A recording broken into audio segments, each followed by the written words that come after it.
couple of years ago, or April. I did, man. When Dude, was I that? heard one of the most racist things while I was watching it, too. I hate to even bring that up. What did you hear? I was standing next to a guy, and I'm Yeah? assuming the guy was racist just because of what he said. He was talking to one of his buddies, Yeah. and the eclipse was happening, and he goes, oh, look at that. Even the sun wants to be a, and he said the N-word. Oh, my God. I was like, God. You know, on its face, you could take that as a being loving black people. Yeah. Even the sun. Like, if you say it like this, brother, even the sun wants to be a black man. Yeah. You could take it like that. Yeah. You could convert what the guy said and make it that now. That's a great point, actually. Yeah. You know what? There was a beautiful... And that is actually, most racism, I think, is envious. Oh, for sure. Everybody wants to be one of those guys, man. Oh, for even the sun. I mean, some racism gets beautiful because that's beautiful. Yeah. That's poetic. Even the It was awesome. And every time I came back to it, dude, it was just fascinating. Thanks, man. And it's a book about, it's a book about a boy who's kind of neglected, and then he has to take on the world himself. Is that right? I would say, yeah. Yeah, it's about a boy who grows up on that's what it looks like, on a farm, just a shit farm. Yeah. And he lives in a cage, or in a... Well, he just lives outdoors. His parents don't let him sleep in the house. Got it. And he sleeps in the shed, and he just sits on the porch steps where the animals are. His father, it's one of these farms. His father's got like one pig. He's just trying to get a little extra. Yeah. And his parents are very overwhelmed. And his father one day tells the bank comes to overtake the house.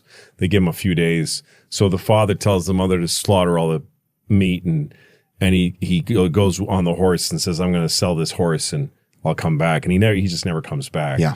So the kid's left with his mother, who's just so weak. And she just tells him, you gotta go. And he's like 10. And she tells him, I can't, your luck's worse here than it would be out there. Wow. So, and she's just too hollowed out to overcome what's going on with her. And she probably thinks the best thing she could do to save him would be to send him off. Get him out there and let him learn how to start taking care of himself. So all she tells him is stay alive any way you can. That's like all of the advice he's given. And he just hits the road. And I started writing it, and I didn't know it's not, it's the first novel I ever wrote. I wanted to write novels when I was a kid. That was like the first thing I really wanted to be. Yeah. And then I just took so many drugs that I feel like I've burnt my brain out, and it's only now really recovering. Is that true? You're saying that? I feel that way a little bit. I used to feel that way, but were you using opioids or whatever? When I was a kid, I was doing a lot of smoking a shit ton of pot. Oh yeah, and we took a lot of acid and mescaline and stuff like that too. And I don't think that hurts you, but not at all. It does take out the linear of your thinking a little bit. But your life got busy too then.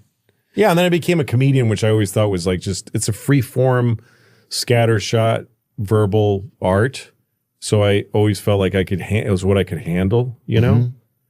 But I wanted to be a writer, you know? And then I wrote television, but writing TV and movies is more like a blueprint. It's technical writing. Here's what needs to happen when we shoot this. But actually writing something that's meant to be read is what I really wanted to do.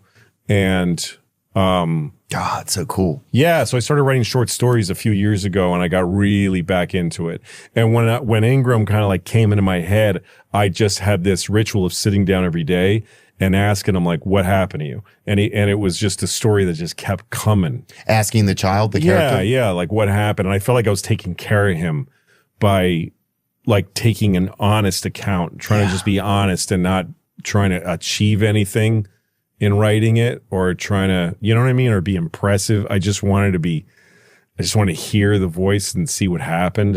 And I worried about him every day because it's a hard life that he lives. Yeah. But I learned from him because he kept like just being curious and reporting when it stinks, but not complaining. Yeah, I mean, there's times he takes on some abuse a couple of times, and I was like, God, it's like you Indian kids couldn't put that guy. No, forget it. Yeah, that was a bad choice, but yeah, dude, there was times you're like, Yeah. You feel for him that much. And you did such a great job of making me feel for him. Oh, thanks. I can't tell like how I got to know him so good as I'm reading it. Well, I guess, I don't know, for boys, it's this thing of getting thrown out into the world a little bit. Mm-hmm. I was alone a lot as a kid, mm-hmm. and out on the street just trying to figure out what life is. And you just become, you're kind of a boy is kind of a microcosm of a human ape turning into a human being. You know what I mean? Like adapting. Evolution's right there. Yeah, evolution from the first day of life, especially if you're kind of left alone. Yeah. If you spend a lot of time alone as a boy, you're just catch can, and then you go, oh, I guess that's what this is like. Right.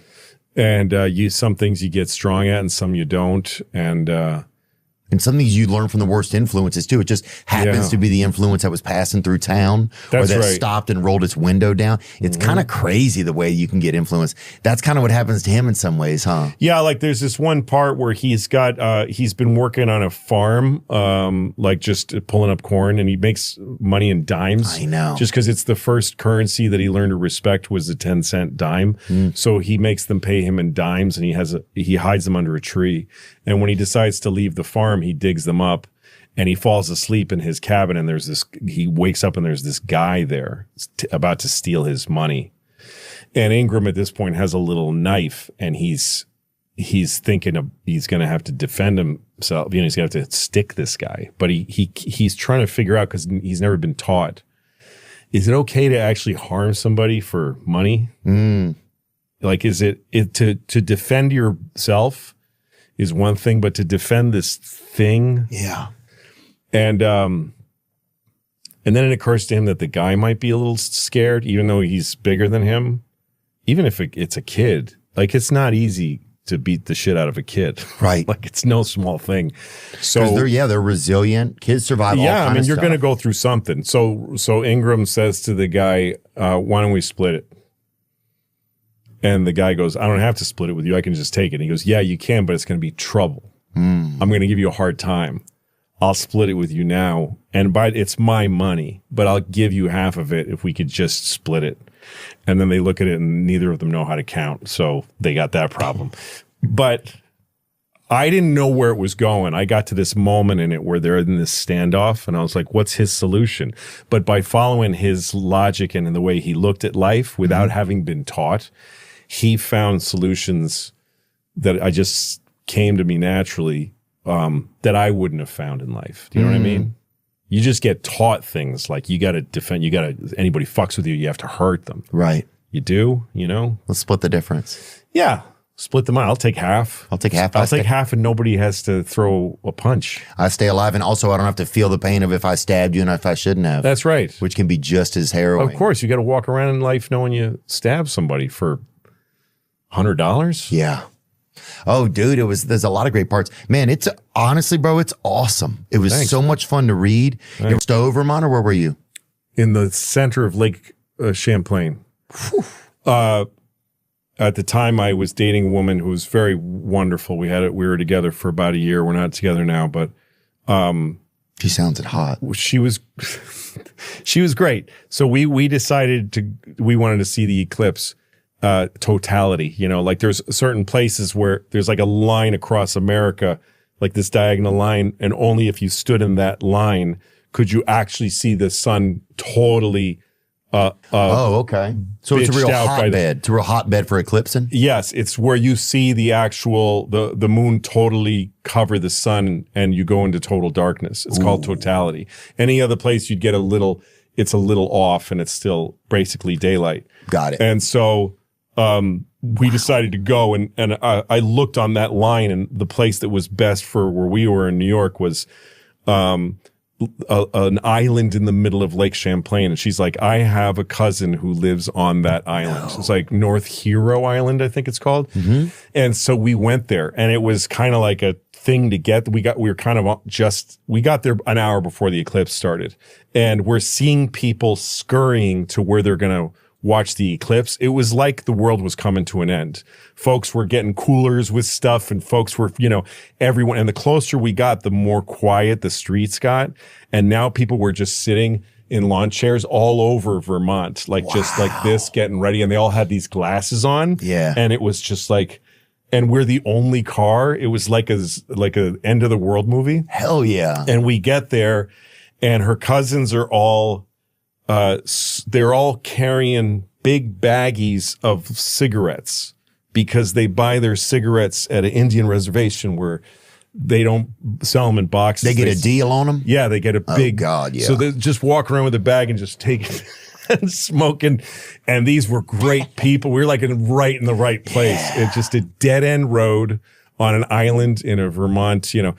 And we went out into the middle. Me and this woman, we went out into the middle of this field where and we could hear. So as the thing started and everything started going, not black, but brown. There was this brown, the sun disappeared behind the moon and every bird fucking lost its mind. Every bird was like, what the fuck? Like you could hear every bird in its own language saying, bitch, this is fucked up. Shit. Like just screaming. And then people going, woo, woo. And then everything was dark and cold, like really cold. And it was an incredibly moving thing. And I thought, and then I heard there was fireworks going off. And the feeling I had was, the immediate thought I had was, this is what the end of the world is going to feel like. The end of the world is going to be beautiful because it's going to bring everybody together because you can finally just forget it all. You can finally just go, here, it's you and me, brother, you know? Yeah, make a sandwich. Let's just, I got nothing against you. Like boxers at the end of it, like just seconds ago I just love you so much that everybody's that nothing that has ever happened is going to matter at all. Like Ward and Gotti, man. Yes, Ward and Gotti. Yeah. Like just fine at the end, just going like, man, I loved struggling with you. I got to know you so well in fighting with you. I saw your wounds. I saw how you hurt me. And oh my God. And it's going to be this ultimate, especially if we end it. Do you know what I mean? Yeah. We're just going to be like, fuck you, fuck you, fuck you, fuck you. Oh, thank God. Finally I got in close enough. And we're together now. And there's nothing, all that's left is this 1 second. Yeah. Because I don't think that time is like my sister asked me once, are you afraid when you die, it's not going to feel like it was long enough? Are you afraid when you die, you're going to feel like that wasn't enough life? Yes. Are you? I think so. I'm not anymore. Because when I get a full moment of living, like when I feel open bore, fucking, you know, aperture 0.08, that feels so good. I feel like that's it. I got it. Do you know what I mean? Like when you get a real moment of existing. Yeah, I'm like, that's enough. Right. Like it can be, and those moments can happen in all types of ways. All types of ways. Yeah. Sometimes it's just hugging a kid. Sometimes it's seeing a parent, you know, wipe a kid's cheek or something. Sometimes it's standing on a subway platform and seeing somebody's phone is next to the track and going like, no. Yeah. I'm like, I see life now. There's so much in that one thing. That's so shitty. Sometimes it's reading that sentence by Flannery in that Flannery O'Connor. Yeah, sometimes it's that, but sometimes it's just the dumb little. Oh, yeah. Just seeing somebody in their dumb little thing. Seeing one shoe on the fucking interstate. Yeah, just one. Fuck. That's not me. And then driving by the next day and it's not there anymore. Oh, yeah. Yeah. I remember you saying on stage one time, and I'll let you finish your thought. Am I messing up by interrupting you? Go ahead, Theo. Go. I remember you saying one time I was trying to find a flight to somewhere, but every flight was landed on Earth. It was all places to other places on Earth. Yeah. And it was so unmanageable. You know? I didn't feel safe anywhere in the world. And I was full of a lot of self-pity. I was full of a lot of anger too. And also I just didn't feel safe in the world. Like I also didn't feel safe inside my own head anymore. And it was kind of like, fuck, that's craziest. That's the hardest thing. You can kind of handle anything except for the inside of your own head when that gets, you know, because I live in a world where, like I said before, like people coalesce, they come together, and that's our strength. So when you get ejected, love for yourself becomes antisocial. Do you know what I mean? Like sitting there going like, I'm a good person. And most people's mistakes when people get fucked up the way that I had, it's because of a low self-esteem problem to begin with. So you're just it's like, yeah, you're just sitting there and you're trying to like feel something good about yourself. It's difficult. And so it was just very overwhelming. And, but the losses that I had spent like, I don't know, I wasn't like an overnight success. You know, I was in my 40s when I got really famous, and I built to it very gradually. I worked really hard. I learned a lot. I got my own TV show because I'd learned how to make a TV show from the ground up. Like I was a cameraman at a local access cable station, and then now I was a director and star. And I'd met so many people and had so many affiliations and a tapestry of a life, a career. And I remember thinking of it like all like tentacles coming off the back of my head, connecting me with the world. And when this thing happened, it was like someone twisted all of them into like a braid and put their foot on the back of my head and just pulled out all the wires. And all of a sudden I had nobody likes me. Everybody, you know, I can't talk to nobody. Everybody's afraid of me.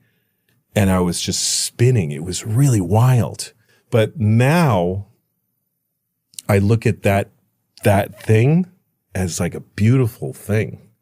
It's like, I look at that as like God's hands, you know, or whatever you want to call it. That was just like a good, caring thing that said, dude, you need to stop. Yeah. Like you got to be detached. You need to stop. You need out of all this. And that's, for me, it was great. Not for other people in my life. Some people, it was hard for them. Oh yeah, I can certainly imagine that. Yeah, I think it's scary. I think having like a different...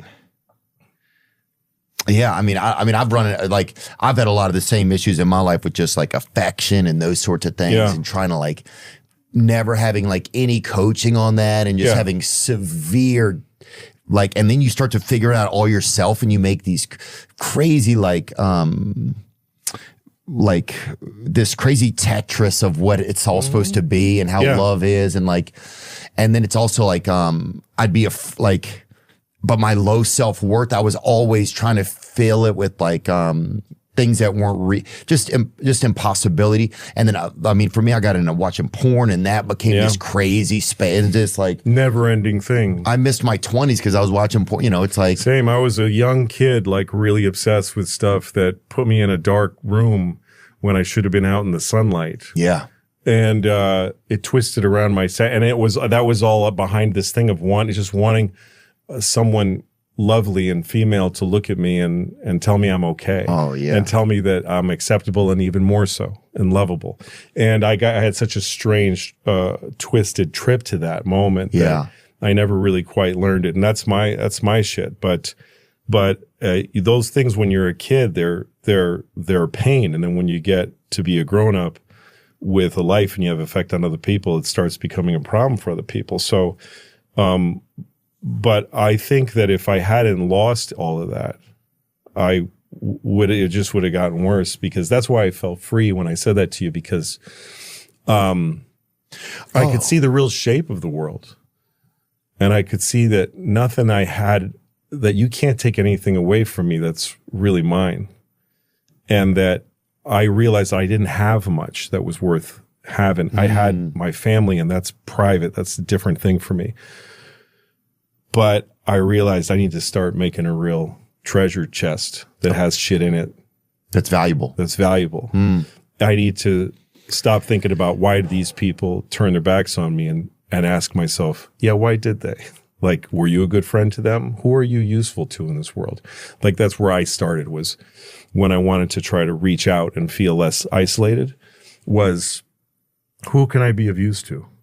And I started to try to, but what was easy to let go of was like fame, money, and connection, and red carpets. That was easy. That was easy. I don't want that back. Yeah. Oh, it seems like a fucking nightmare. It's shit. It's nothing. Work is different, and what we do is public. So it's like the hard thing was like, I wished I was a carpenter. I could just start making chairs again. I love stand-up comedy. I love it. It's my life. I love it so much, and it's given me so much. And the other thing, that if I didn't know somebody, And then, by the way, you took me behind this curtain. I was like, I know a bunch of these guys. I had no idea. But I remember, like, I mean, to get specific for a second, there was one point in my life where when I got into this program where I was like in what we call withdrawal. So I was like, this crazy idea to me, don't have sexual release for several months in a row. What? Like, I mean, since I first fucking came clear liquid. I've done it every day. Yeah. And then what that did to the relationships of my life and my inability to feel real feelings. And then the kind of reckless behavior and the things I did with other people that came out. But there was a point where I was like, okay, so just don't at all. And the thing I loved about it's like a time that's so important. I remember when you were doing that, I was like, dang. Yeah, because I would call you. This dude's going deep. Yeah, and you're like, how long has it been? And I'd say like 2 months since I jerked off. And you would go, what's it like out there, man? And when you said that, like, I think about that all the time. What's it like out there, man? It was like I'm an astronaut who cut from the court and I'm just out. And that's what it started to feel like. I got out of the gravitational pull. I got out of the cycle. Because every time you want something and you get it, you just go back to square one. You keep going back to just nothing. That's my cycle. Has just been like, for years, I was texting women, right?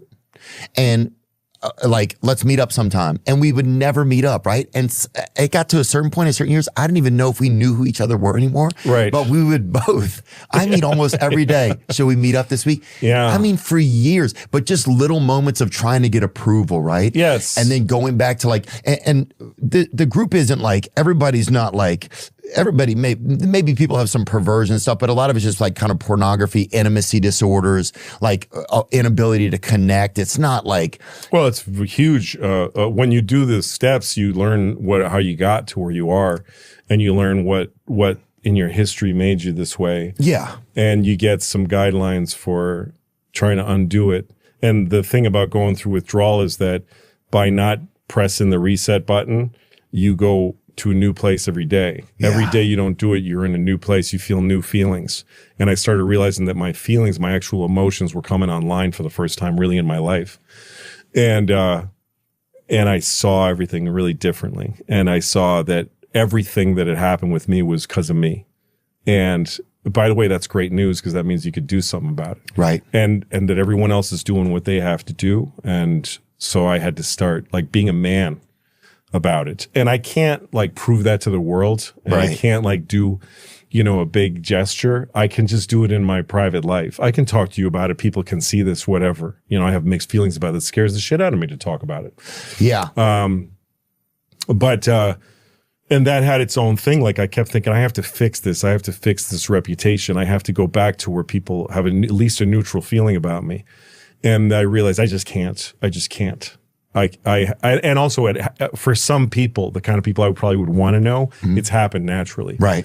And dude, I was shocked whenever we would hang out that so many people thought that you were like such a pariah or something. I was like, dude, Louis, like people care, but they don't care that way. You know I'm the last one who gives a shit. Right. And not even in a bad way, but like, I know what you mean. You wouldn't even seem like that bad of a guy. You know what I'm saying? Like, well, I don't know. For some people, I am. Now that's a good point. Sorry, but those it's okay. Those for some people, I'm you're a boogeyman, and that's the way that is. And it's like if I did a movie for Marvel and now I'm on a McDonald's cup, you can still get, and I can't really change that. I made the movie. I did that. So, and maybe it's good for those people in some way. I don't know, but. And I don't like the way it affects people in my life and my family. That's hard. That's what I still carry, and I can't. But I'm responsible for it. That's the thing. And what it helps me, my past and the way it's still present in the air around me helps me because my life was completely unmanageable, and I had no power to change it. And now I've changed it hugely. My life is so different now. I have real love in my life, and. But I need to remember like where I was, and I also need to remember what is important, So I'm, and I'm writing. I'm writing novels because I don't jerk off every 15 minutes. That's really all it is. And I don't look at the phone because for a long time the phone was a gun pointing directly at my face. So I completely extricated myself from social media and from scrolling. I haven't scrolled in, I mean, it's a guilty pleasure about once every month I'll go and look. But the chronic looking, it would have killed me to keep looking at it. So I'm so lucky what happened to me. Fucking, like, it almost feels like a dirty electricity comes inside of me or just like shows up at the front of me. It's a power. It's a weird electronic, it really is like touching a third rail. Yeah. Love and sex are both extremely powerful, and they ain't all good. It's what I learned after like months of not jerking off. And then I decided, I talked to my sponsors, like, it's time to try. Oh, yeah, I remember that big weekend. We were all excited. I think I'm on one of those Amish fireplaces, so I could just feel some of the distant warmth out there. But weren't you out of town? Weren't you? Somebody, you had to be up in New York somewhere, weren't you? You had to be in the totality of my first jerk off. Like, you had to be in that one stripe. That's right, in the island. I was out in Shelter Island, and I said, okay, you're going to visit this. And you're not doing this for pleasure. You're doing this to visit. You're going to go to the country you left. And I did it, and it was like an electrical shock. It wasn't like this pure pleasure. And I realized that's what it's always been like. But I've been putting like wet towels and asbestos and shit over it my whole life so that I could barely feel it. So I had to really, really rub hard and with the most penetrating fucked up thoughts in order to find it. And I've been doing it since I was a kid. And I'm like, I can't believe I felt that as a kid, as a child. Wow. That's crazy. Because I really felt its raw strength again. And I said, my little conversation I have in my head with this presence I call Wally, it's just my own thing. And I said, after I came, I said, that's no joke. And Wally said, no, it's not. And I said, I think I need some rules. I should not go there alone very often. And I should never go there with somebody who I don't trust. And Wally said, that sounds smart, kid. And that's what I've been living by. I've been respecting sex as a very hot fire. That's beyond electricity. Your feelings are fires that you can sit by and warm yourself. But sex is electricity that you have to deal with real discipline and thoughtfulness. And so is love, because that's a two-way thing. You got somebody else involved. And the other thing that the steps did was looking at my life, really looking at it. And I was writing down my history of my sex life, it was the first assignment I was given. And I got to like, I've blown up my life like twice, really. And the first time I blew up my life, I looked at that moment. You're a brave dude. And yeah, man, I'm excited to see you guys tonight. So let's get the fuck out of here. Shit's getting fucking gay, dude. But this book is great. Coming out of your eyes. There's jizz coming out. Because it's backing up. That's where the gay jizz comes out the eyes. Oh, God. Yeah. It's true. Damn. That's true. Oh, I know it is. Yeah. Oh, I did a 4-part series on it online. Yeah. Ingram is great. It's like it's a new kind of Tom Sawyer, but it's just good. It's written well. It's not like, oh, this is a big name writing a book and that's why it's going to be good. This book is good if anybody wrote it. It's magnificent. And I'm so glad that you finally get to a place in your life where you feel you have the time and the ability to make such magic like this, man. Thanks, bro. It's really cool. Thank you. All right, Louis C.K., thank you so much, bro. Thank you, Theo. Yep.